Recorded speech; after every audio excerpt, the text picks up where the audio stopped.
Bonjour à tous, je suis ravie de vous retrouver pour une nouvelle semaine d'actualité. Sans plus tarder, découvrons ensemble les titres de ce lundi 29 septembre, troisième semaine d'audience pour le procès Xynthia.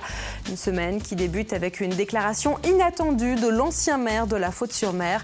Ce lundi, René Maratier a demandé pardon devant le juge.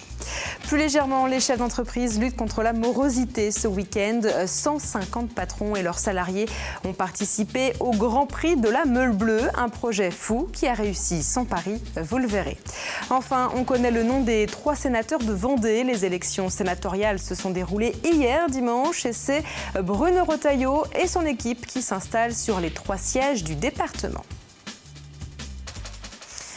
On débute ce journal avec une question. Comment lutter contre la morosité ambiante ? Eh bien, en Vendée, les chefs d'entreprise ont trouvé la solution. 150 dirigeants ont pu participer au Grand Prix de la Meule Bleue. Il s'agit d'une compétition de mobylettes où patrons et salariés se sont retrouvés autour d'un projet, il faut bien le dire, un peu fou, mais très festif. Nos journalistes se sont rendus sur la ligne de départ samedi à La Roche-sur-Yon. Amortisseur arrière, amortisseur avant, tout va bien, n'est-ce pas ? Tout va bien, c'est ce que sont venus se dire salariés et chefs d'entreprise de Vendée avec leur mobilette pour cette première édition du Grand Prix de la Meule Bleue. Tous sont réunis pour la même cause. Lutter et participer à cette anti-morosité. Donc voilà, c'est tout, d'être aussi présent avec l'ensemble des chefs d'entreprise de Vendée. Qu'on puisse faire la fête, même dans cette période de crise, que toutes les entreprises se réunissent avec leurs employés. Ça nous sort de notre quotidien, dans notre train-train habituel, qu'on est toujours sous tension. Les participants ont partagé un pique-nique géant place Napoléon avant que le maire de La Roche-sur-Yon ne donne le top départ de la course.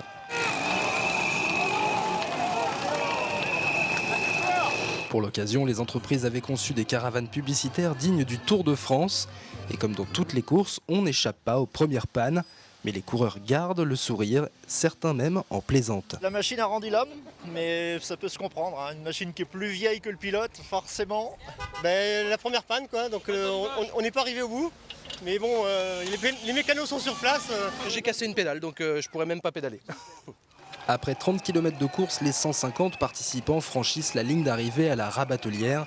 L'ambiance est toujours aussi festive. Pour Philippe Mindron, l'organisateur de la course, cette journée est un véritable succès. On n'avait pas imaginé qu'il ferait si beau, qu'il y ait autant de monde, que la mayonnaise prendrait autant. Voilà, c'est juste l'exception qui confirme la règle parce que là aujourd'hui tout était réuni pour que ça soit un grand moment qui fera date. Ça a fédéré, ça a créé une ferveur à La Roche-sur-Yon qu'on n'imaginait pas. Une expérience exceptionnelle. On est vraiment ravis d'être vendéens, on est fiers. Cette première édition du Grand Prix de la Meule Bleue a permis aux chefs d'entreprise de tisser des liens avec leurs salariés. Ils pourront désormais remonter en selle avec le sourire, mais au travail cette fois-ci. Au chapitre politique à présent, vous le savez, dimanche se sont déroulées les élections sénatoriales en Vendée. C'est la liste de Bruno Retailleau qui s'impose puisqu'elle remporte les 3 sièges de sénateurs. Alors, outre Bruno Retailleau, qui l'était déjà, Annick Billon, qui est adjointe au maire du Château d'Olonne, et Didier Mandeli, qui est maire du Poiré-sur-Vie, deviennent donc les nouveaux sénateurs de la Vendée. On les écoute ainsi que Stéphane Ibarra, qui menait la liste du PS. La liste est arrivée en seconde position, mais loin derrière. On a fait une campagne exceptionnelle avec nos suppléants qui ont été extrêmement efficaces et persuasifs auprès des grands électeurs. On a été très bien accueillis dans toutes les communes où nous sommes allés et je pense que voilà, on a fait un énorme travail et le travail aujourd'hui est récompensé. J'étais 3e sur la liste et c'était le poste charnière. Donc je suis très heureux et très fier de ces résultats qui consacrent le travail d'équipe, le travail de terrain, le travail non pas depuis 15 jours, 3 semaines ou 3 mois, mais depuis des années de tous les membres de l'équipe.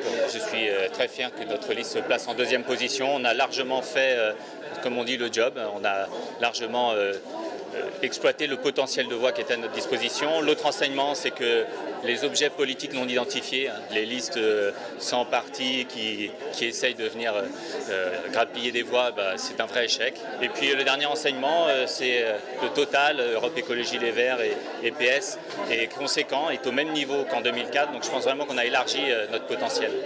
Alors, dans le détail, regardez, la liste de Bruno Retailleau remporte plus de 68% des voix. La liste du PS, près de 14%. Suivent la liste menée par le deuxième adjoint des Sables-d'Olonne, Armel Péchel, puis celle d'Europe Écologie Les Verts et la liste de Brigitte Tesson, adjointe des Sables-d'Olonne.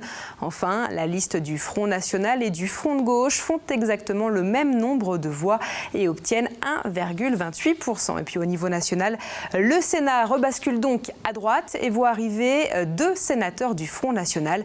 Mercredi, on connaîtra le nom du nouveau président du Sénat. Et puis jeudi, le groupe UMP du Sénat élira également son président. Et notez que Bruno Retailleau est d'ailleurs candidat à cette présidence. On va s'intéresser à présent à cette école un peu particulière. Elle permet aux enfants hospitalisés au centre Georges Mazurel à La Roche-sur-Yon de poursuivre leur scolarité. Reportage de Paul Burgot, regardez. On va écrire des nombres là, d'accord? Tout simple. On va commencer doucement, d'accord? 8. Ça va 14. Louise commence doucement sa rentrée avec sa 2e heure de cours cette semaine. Elle est seule avec la maîtresse. À l'école des Buissonnets, on prend le temps de suivre chaque élève. En fait, nous accueillons les enfants sur prescription des médecins. Voilà. Et donc ce sont les médecins qui définissent les plans de soins. Et cette fameuse école des Buissonnets est raccrochée donc, au service de soins et d'une certaine façon fait partie des soins. Une école un peu particulière donc. Chaque heure, le va-et-vient des ambulances et taxis rythme la journée des professeurs. Problème de concentration, de comportement, l'école représente une bulle d'air pour ces enfants hospitalisés en pédopsychiatrie. Ils peuvent se poser, analyser un petit peu ce qui se passe au collège avec nous, revoir des choses ensemble, et puis de reparler des moments qui sont difficiles, et notamment quand ils sont en souffrance au collège, pourquoi ça se passe pas bien. Les élèves suivent un programme adapté à chacun d'entre eux, un suivi individualisé qui permet de les faire avancer et qui plaît aussi aux enseignants.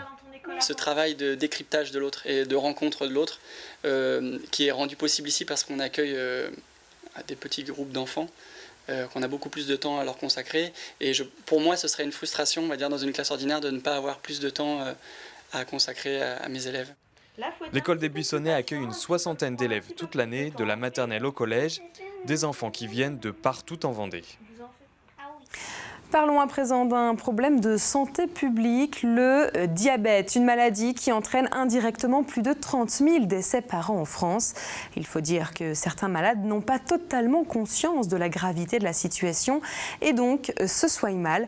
En Vendée, la CPAM relance donc sa campagne de sensibilisation. Tout le mois de septembre, la caisse primaire a contacté tous les diabétiques pour les informer sur les actions mises en place. Depuis 2 ans notamment, l'assurance maladie propose un service d'accompagnement baptisé Sophia. Il permet aux malades d'obtenir un soutien téléphonique et des informations par courrier et par Internet. Ce service il est multiforme. On propose des supports d'information qui sont écrits. On propose l'accès à un site spécifique qui est dédié uniquement à ces personnes, donc elles retrouvent plein d'informations sur le diabète. Et puis, il y a également une plateforme d'infirmiers qui sont sous la responsabilité d'un médecin qui est salarié de la caisse, enfin de l'assurance maladie, et qui contactent en fait les assurés pour lesquels on remarque qu'il n'y a pas effectivement de suivi régulier de la pathologie. Ce lundi débute la 3e semaine de procès Xynthia au Sables-d'Olonne. Depuis le début, la rédaction de TV Vendée, vous le voyez, vous propose un suivi quotidien des audiences. Et cette semaine, c'est l'État notamment qui doit être entendu. Mais l'ancien maire de la Faute-sur-Mer a tenu à s'exprimer ce lundi. Caroline Tronche revient donc sur cette annonce inattendue. René Maratier s'est effectivement avancé à la barre, Edwige, après en avoir obtenu l'autorisation du président. Je me sens responsable de ne pas avoir compris ce qui allait se passer cette nuit-là. Je m'en excuse, entame l'ancien maire. Cette catastrophe m'a fait me replier dans le silence, continue-t-il. J'ai sûrement eu tort. 5 minutes de déclaration marquées ponctuellement par des murmures du côté des parties civiles et qui se sont achevées sur un « je veux bien vous demander ». Pardon. Voilà pour résumer un petit peu l'état d'esprit à l'ouverture de cette 3e semaine d'audience. Maintenant, je vous propose de nous écarter justement un petit peu de ce procès pour nous intéresser au public. L'audience est ouverte à tous, on l'a déjà dit, et chaque jour, une bonne 50aine de personnes se glissent dans la salle pour écouter. Carle Laboureux. Quotidiennement pour certains, de façon plus ponctuelle pour d'autres, à chaque audience, un public plus ou moins important suit le procès dans la plus grande discrétion. Bien souvent, ils sont là pour s'informer, mais aussi pour accompagner. J'ai des amis qui sont pris là-dedans et puis je tiens à savoir la conclusion des choses. On a suivi l'événement depuis le départ. On a des amis qui ont été touchés. On vient chercher des informations à travers les personnes qui ont subi. Et puis d'autres ont directement vécu la catastrophe. Marie-Jeanne et Anne-Marie sont venues en aide aux sinistrés. En 2010, l'une a hébergé un rescapé, la seconde a participé au nettoyage des maisons. Plus de 4 ans et demi après, elles aussi veulent comprendre, même si participer aux audiences est également pour elles une épreuve. Ouais, c'est pas facile et je pense que pour les familles, en même temps, c'est très dur ce qui se produit en ce moment, ce procès. Mais pour faire leur deuil, je pense que c'est nécessaire aussi, ça va les aider. Ça fait plusieurs semaines que c'est commencé et c'est la première fois que j'ai le courage de venir. J'avais pas tellement envie de revivre ce moment difficile. Depuis plus de 2 semaines, ce procès ravive ainsi certains souvenirs douloureux. Preuve, si besoin est, que Xynthia a marqué à tout jamais les esprits. Alors on va jeter maintenant un œil au programme de la semaine. Ici, à l'annexe du tribunal des Sables-d'Olonne, une semaine tournée vers les dépositions de fonctionnaires. On a commencé aujourd'hui avec l'ancien préfet de la Vendée, Thierry Lataste, est parti une quinzaine de jours avant le passage de Xynthia sur le département. Demain, place au directeur d'enquête qui nous expliquera comment il a coordonné les différentes équipes pendant les 3 ans et demi de l'instruction. Puis des membres de l'équipement, de la préfecture vont se succéder avant vendredi et la venue du sénateur de la Gironde, Alain Anziani. C'est le rapporteur d'une mission d'information sur les conséquences de Xynthia, une mission dont le président n'était autre que Bruno Retailleau. Merci Caroline Tronche. On vous retrouve donc demain pour la suite des audiences. Et puis notez que vous pouvez retrouver toute l'actualité sur le procès Xynthia en vous rendant sur le site de TV Vendée au www.tvvendée.fr, rubrique Actu, dossier procès Xynthia donc. Ces quelques images à présent du village des métiers proposé tout le week-end à la Ferrière. Le public a pu notamment découvrir différentes expositions sur les anciennes machines, les anciens métiers, mais également sur les entreprises qui existent encore aujourd'hui sur le canton. Cet événement a été organisé à l'occasion des 50 ans des CUMA de la Ferrière. Ces CUMA qui permettent à plusieurs agriculteurs de se rassembler pour acquérir ensemble du matériel agricole. L'objectif de notre animation, c'est que chaque atelier, c'est déjà de faire ça, l'originalité de faire ça dans une zone artisanale, dans des ateliers. Et dans un atelier de menuiserie, on va y voir un boulanger qui fait du pain, une coiffeuse, une esthéticienne et un terrassier ou un maçon qui sont dans le même atelier et qui présentent bien leur métier et de faire découvrir nos métiers, nos entreprises et tous les métiers qui existent sur la commune, à tous les ensembles des ferriérois et des communes aux alentours. Et décidément, le patrimoine au sens large était à l'honneur ce week-end, puisqu'à Sainte-Pexine, au logis de Chaligny, les visiteurs ont pu découvrir des artisans créateurs, des professionnels de l'art du jardin ou encore des producteurs locaux. Ce rendez-vous baptisé l'Automne en pays mareuillais n'existe que depuis 4 ans, mais au fil des années, le public est de plus en plus nombreux. Comme chaque lundi, on ouvre à présent notre chapitre sport et on débute avec un cocorico vendéen. Le nouveau champion de France de triathlon est licencié au club des Sables-d'Olonne. Pierre Lecor s'est imposé au sprint et a donc décroché l'or ce week-end à Nice. Et décidément, tout va bien pour le club sablais qui termine à la 2e place au classement général. Un mot de voile pour vous dire que le bateau de Thomas Coville a été baptisé ce week-end au Sables-d'Olonne. Le skipper court sous les couleurs de l'entreprise vendéenne Sodebo. Le baptême s'est d'ailleurs déroulé à l'occasion d'une journée pour les salariés du fabricant de pizzas et de sandwichs basé, rappelons-le, à Saint-Georges-de-Montaigu. Et comme chaque lundi, on revient également sur les rendez-vous du week-end. Il y avait du surf, le raid des chaussées, de l'équitation au rythme des marées et du handi-golf. On voit tout ça avec Anthony Jamin. Après la Torche et Osgore, c'est le spot de Tanchette au Sables-d'Olonne qui est à l'honneur pour cette 3e et dernière étape du championnat de France de surf Open Ondine. Une 60aine de compétiteurs a fait le déplacement. Les top surfeurs français sont au rendez-vous, tout comme la jeune génération locale. En parallèle se déroulait la 3e édition du Casque au bol avec pour objectif de sensibiliser au port du casque. Changement de décor, direction la vallée de la Sèvre nantaise sur ce tout nouveau circuit de la 21e édition du Raid des Chaussées. 106 équipes ont pris le départ de 2 jours de compétition et 165 km de course. Canoë-kayak, escalade, tir à l'arc, bike and run, course d'orientation. Cette année encore, le raid multisport avec bivouac a tenu toutes ses promesses en termes de difficulté. Dans un décor beaucoup plus plat se déroulait l'événement montois, la 13e édition de Cavale Océane, avec notamment des épreuves de saut d'obstacles le temps d'une marée basse sur la grande plage de Saint-Jean-de-Mont. Quelques 500 cavaliers amateurs et national pro ont participé devant un public toujours aussi nombreux. Enfin, une belle initiative, le trophée Interligue Handi Golf au Golf des Fontenelles. Cette compétition abandonnée il y a 5 ans vient d'être remise au goût du jour avec toujours la même philosophie, promouvoir le sport handi et prouver que le golf est accessible aux personnes atteintes de handicap. Sur le même parcours que des valides en auto-arbitrage et sans avantage. 15 handi-golfeurs et 17 valides s'affrontaient par équipe. 4 régions étaient représentées, le Poitou-Charentes, les Pays de la Loire, la Normandie et la Bretagne. Et pour ce retour à la compétition, ce sont les Pays de la Loire qui l'emportent au point.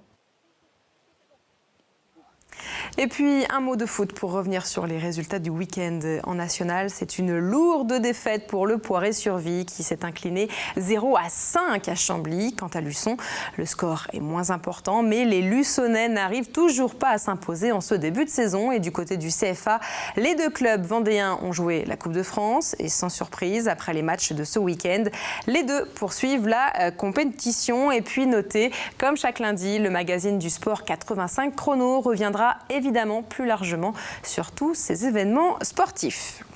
Et après avoir fait le tour des rendez-vous du week-end passé, nous allons nous pencher sur les événements à venir.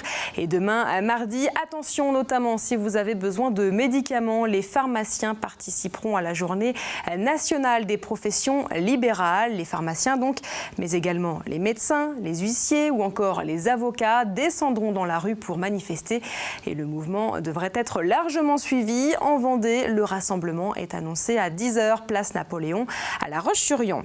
Jeudi, le groupe UMP du Sénat élira donc son président et parmi les candidats, on retrouve Bruno Retailleau, le sénateur vendéen qui a raflé les 3 sièges du département. Nous en parlions en début de journal.